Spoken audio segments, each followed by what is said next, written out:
Hello, thank you all for joining us. My name is Sarah Anthony, and I proudly serve as state representative for the 68th House District, which includes the city of Lansing and Lansing Township. Now, we want to come on just for a very quick video as we interview the mayor of Lansing, Andy Schor. Just to kiki a little bit, talk about the issues that are impacting our community, and ask some questions about the road ahead for our city and our region. So, Andy, thank you for joining us. Thank you for having me, Sarah. I haven't been on one of these in a while, so it's exciting to be here with you. I appreciate it. Thank you. As folks know, Andy served as state representative here in Lansing and now transitioned to the mayor of Lansing, was just reelected for another 4 years to serve our community and got some Lansing swag on today. I don't go anywhere without the swag. We show our pride in Lansing. We're really excited. But certainly, it's been great working with you. It's a twofer. I get to be mayor. The city gets you in the state house. Tremendous advocate, great partner, and I do appreciate all you've been doing. There's lots of things that you've been pushing for our city, and it's been very welcome. We appreciate it. Awesome. So we're still early in the year, in 2022. And, all eyes have been on economic development and making sure that we have a balance between cranes in the sky, building up our downtown, building up our neighborhoods, and also not forgetting about people, right? People in our neighborhoods, people who are not well off, right? So finding that balance. I've been working really hard to secure appropriations. So for all of those pieces, right? People, businesses, everybody in between. But one of the most exciting projects that we recently announced was the Ovation. Tell us a little bit about the Ovation. Yeah, when you're working to secure appropriations, you already secured some appropriations. So the Ovation is our new concert venue, performing arts venue that we've been talking about this for 20 years in Lansing. Ever since Boar's Head closed 20 years ago, we've had mayors working on it, we've had legislators working on it. We have been able to put together the pieces.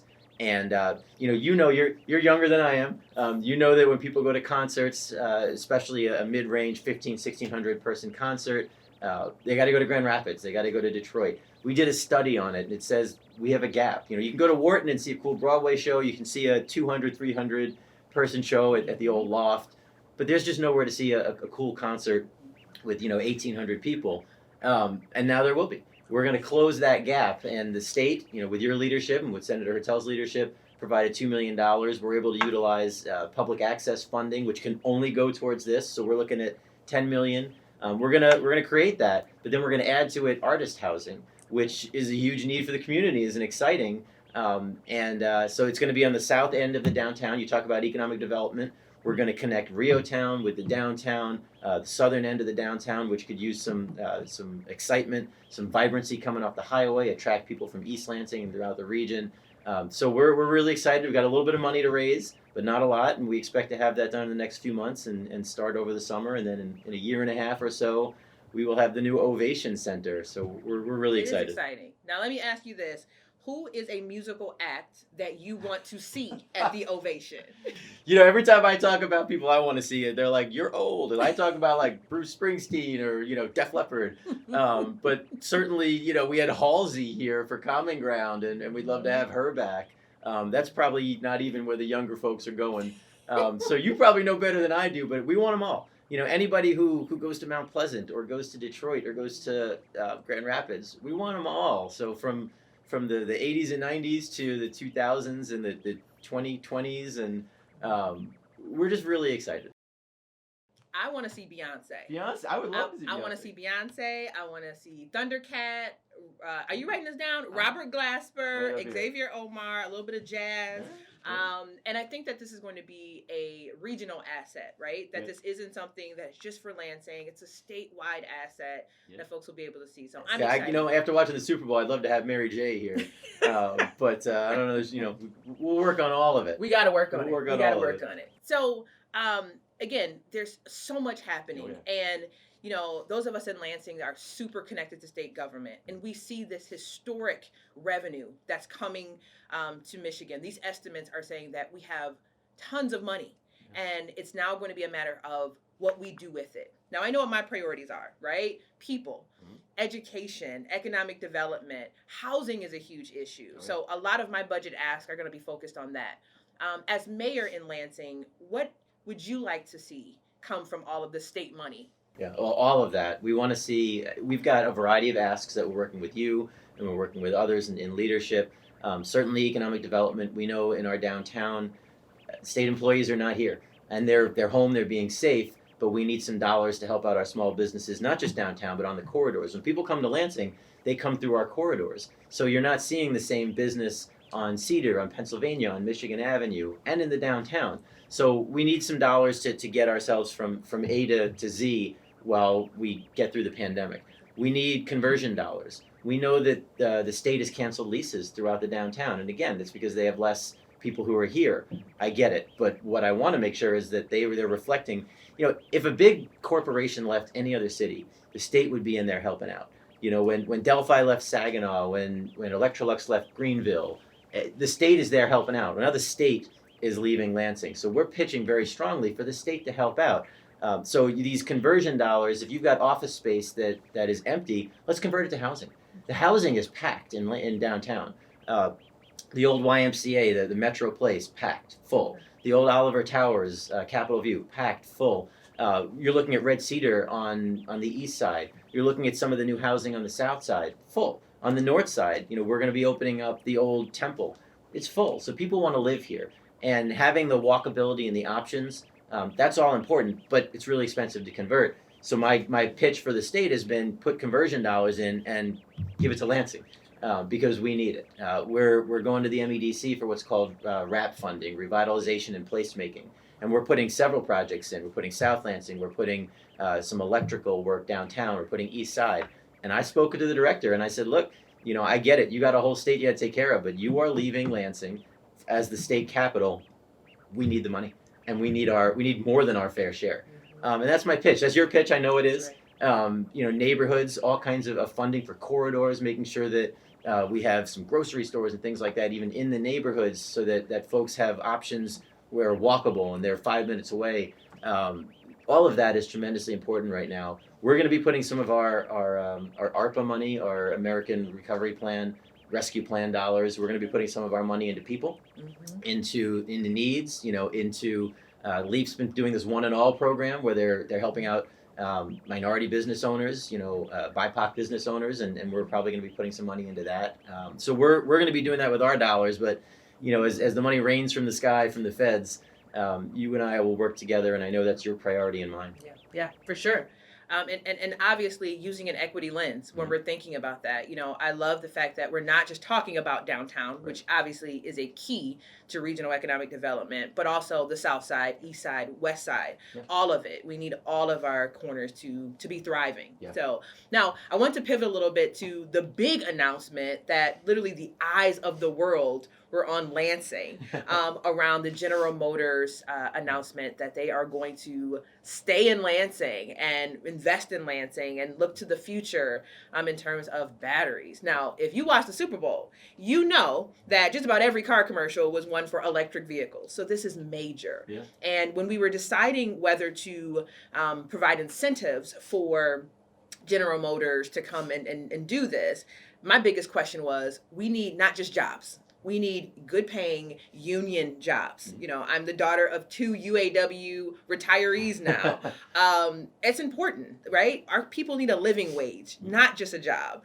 There's too many people out here who are just working but still can't afford to feed their family. So talk to me a little bit about that announcement and what it's going to mean for Lansing. It's going to be huge for Lansing. I mean, you're talking about 1,700 jobs. You're talking about $50,000 to $60,000 a year to start jobs. These are not minimum wage jobs.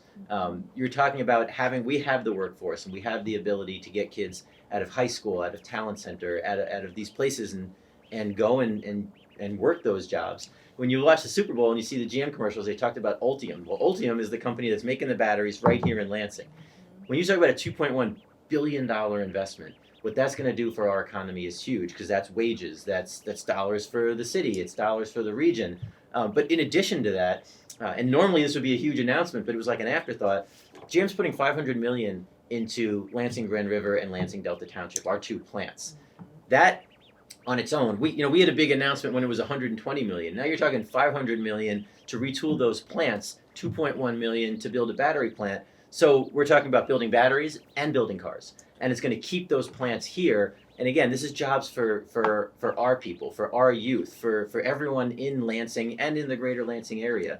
So we did a lot of work on that. Again, I can't thank the legislature enough, Republicans and Democrats. We stood there and we said, this is not a partisan issue. This is an issue of jobs and excitement for our state as a national leader. We have that workforce. So we did a lot of work in the city for several months. The Board of Water and Light gave a great rate. We had property. We worked with Delta Township and made sure that we had a tax share agreement in place to make sure that all the mechanics were there. We worked with the governor. We worked with you. We worked with Senator Hertel. I worked with Speaker Wentworth and Leader Shirkey. It really was an incredible effort. I appreciate your leadership in the House because this is just going to be a tremendous number of jobs in Lansing and Ingham County and Eaton County throughout our region. It's going to be just fantastic. Yeah, we're excited about it. Yeah. We're excited. This is a generational announcement and move by GM. So I'm excited about that. I'm excited. And I talked to Dave Hollister 20 years ago when they did the Keep GM campaign. It was what can happen in the future, and now we're having like double the investment we did 20 years ago. I thank Dave Hollister. I thank the leaders that were there 20 years ago, and we did what they wanted. We took it to the next level, and it took the legislature to pass the incentives. We knew that the Tennessee Valley Authority and others they always get federal grants, so we had to put our money where our mouth is, and we did it at the city. You did it at the state. MEDC was great, and now it's going to be transformation. Right. And now I'm just excited about what our next big transformational thing is going to be. Yeah. Right. We need that same energy Yeah. when it comes to other investments because our region needs it all. Yeah. We are too often forgotten, Yeah. although we are the capital city. So, Yeah. So in the final moments we have left, so is there anything you want to share with constituents in the 68th district? So ways that they can contact you, anything that's on the horizon, anything. But we've got a lot coming on the horizon. I've been in the paper. They've said several times we've started strong in this year, and it's just been incredible. We're going to be opening new housing, affordable and market rate on the north side, in the south side. We saw Joel Ferguson and Ferguson Development just announced a new project. It's in Southwest Lansing, which is going to be fantastic. They need banking, they need educational opportunity, they need healthcare in the Southwest side. These are things that have left. But I look forward to folks contacting me. Certainly we've got snow and other things, your normal city services, and our public service folks have been out there getting the snow off the ground. But if anyone's got any concerns, certainly they'll call your office or they'll call mine, and we'll get it taken care of. But there's a lot of really cool things coming. There's a lot of growth, a lot of assistance for our residents, a lot of opportunities. We're talking about these job opportunities, this getting out of the cycle of poverty and offering opportunities for everybody, working on neighborhoods of focus to make sure that there's equity, working with small business owners. When you look at the downtown and corridors, we're seeing a lot of BIPOC small business owners that are opening up. So we're going to keep supporting that. I know I'm out of time, but I appreciate it. That's politicians. You give me a mic, I'm going to keep talking. But there's just a lot coming in Lansing, and I'm excited. It's an exciting time for our region, and I'm excited to be partnering with the city, partnering with you, and really any and everyone who wants to see our region move forward and make sure that everyone is a part of those conversations. So, Mayor Schor, thank you for coming back to your old stomping grounds here at the House, and we appreciate your work. Thank you. And thank you all for tuning in. Again, if you ever need anything from our office, any ways that we can help make government work better for you, cut through bureaucratic red tape to ensure that you're being served, do not hesitate to contact our office. We'll leave our contact information below, but as always, thank you for tuning in and love Lansing. Take care.